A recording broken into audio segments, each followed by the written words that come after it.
Hello subscribers, చూడండి నేను ఇవాళ మరొక బ్రాస్ థింగ్ చూపిస్తున్నాను. ఇది వచ్చేసి దీనికి ఒక స్పెషల్ నేమ్ ఉందండి. స్పెషల్గా దీన్ని దేంతో పోలుస్తారంటే, ఎక్కువ ఫుడ్ తీసుకుంటుంటే గుండిగలు అంటారంటండి. ఆ గుండిగా అంటే ఏంటి అనుకున్నాను నేనైతే. గుండిగా అంటే ఇదంటండి.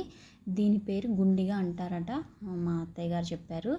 అయితే దీని పక్కన నేను యాస్టీస్గా మీకు తెలియడం కోసం ఈ కవడి వాటర్ తెచ్చుకునే బిందెనైతే నేను చూపిస్తున్నాను. దానికి దీనికి డిఫరెంట్ చూడండి ఎలా ఉందో. చాలా వెయిట్ ఉంది కూడా.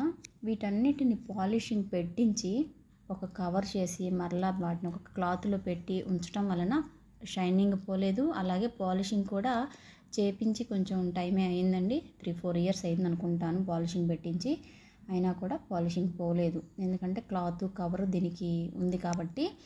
అలాగే వాటర్ మాత్రం దీంట్లో నాకు తెలిసి అయితే ఒక 100 లీటర్స్ అయితే పడుతుందేమో అనుకుంటున్నాను. చూడండి, ఇప్పుడు మా ఇంట్లో ఉన్న ఇదైతే మాత్రం ఇది 4th జనరేషన్ చూస్తున్నారండి. ఈ కావడి బిందెగా అయితేనేమి, ఈ గుండెగా అయితేనేమి సేమ్ 80 ఇయర్స్ బ్యాక్ వండి ఇవి రెండు కూడా.